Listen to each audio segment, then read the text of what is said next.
ভারত ও বাংলাদেশের সম্পর্ক গত ৪৭ বছর ধরে এক জটিল মনস্তাত্ত্বিক দ্বন্দ্বে জড়িত। ভারতীয় আমলাতন্ত্রের অনমনীয়তা, গোয়েন্দা ও কূটনৈতিক দৃষ্টিভঙ্গি এবং বাংলাদেশের নতজানু অবস্থাকে স্বাভাবিক ধরে নেওয়ার মানসিকতা এই সম্পর্কের জটিলতা বৃদ্ধি করেছে। ভারত বাংলাদেশ সম্পর্ককে গভীর সংকটময় করে তুলেছে এমন কয়েকটি গুরুত্বপূর্ণ বিষয়ে আলোচনার দাবি রাখে। ১৯৭১ সালে বিজয়ের পর ভারতীয় সেনাবাহিনীর প্রকাশ্য লুটপাটের বিষয়টি বিভিন্ন স্মৃতিচারণে উঠে এসেছে। পাকিস্তানিদের ফেলে যাওয়া অস্ত্রশস্ত্র, শিল্প প্রতিষ্ঠান সহ বিভিন্ন সম্পদ ভারতে নিয়ে যাওয়া হয়। এজন্য স্বাধীন বাংলার প্রথম স্বৈরাচার শেখ মুজিবুর রহমান দ্রুত সেনা প্রত্যাহারের জন্য চাপ দিয়েছিলেন।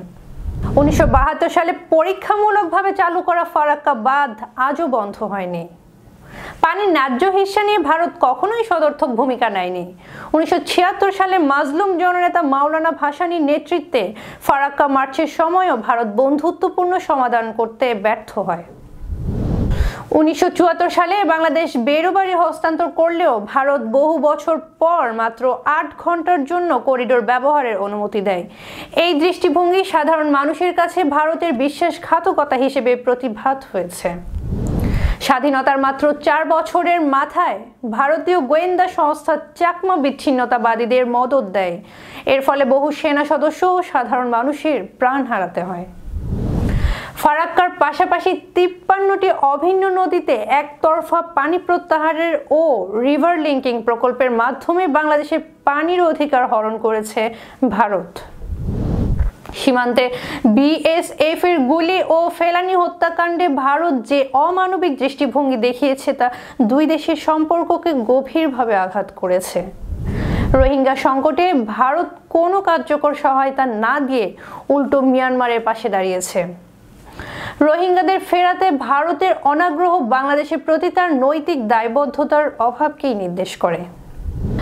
বাংলাদেশের রপ্তানি পণ্যে অ্যান্টি ডাম্পিং শুল্ক আরোপ, চীনের সহায়তা গ্রহণে বাধা প্রদান এবং বিনামূল্যে ট্রানজিট সুবিধা দেওয়ার পরও ন্যায্য মাশুল না দেওয়া ভারতের কৌশলগত আত্মকেন্দ্রিকতা।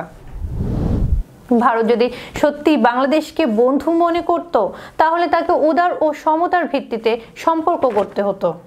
শক্তি নয়, ভালোবাসা ও পারস্পরিক শ্রদ্ধাই সম্পর্ক উন্নয়নের চাবিকাঠি। অতীতের এহেন অন্যায্য কর্মকাণ্ড ভুলে ভারত যদি ন্যায্যতা ও উদারতার পথে এগোয় তবেই এই সম্পর্ক ভবিষ্যতে ইতিবাচক ফল বয়ে আনবে বলে আশা করা যাচ্ছে। রাকিবুল ইসলাম রইসের প্রতিবেদনে এতক্ষণ সাথে ছিলাম আমি ইরিনা আহমেদ। ফেজ দ্য পিপলের সাথে থাকার জন্য ধন্যবাদ।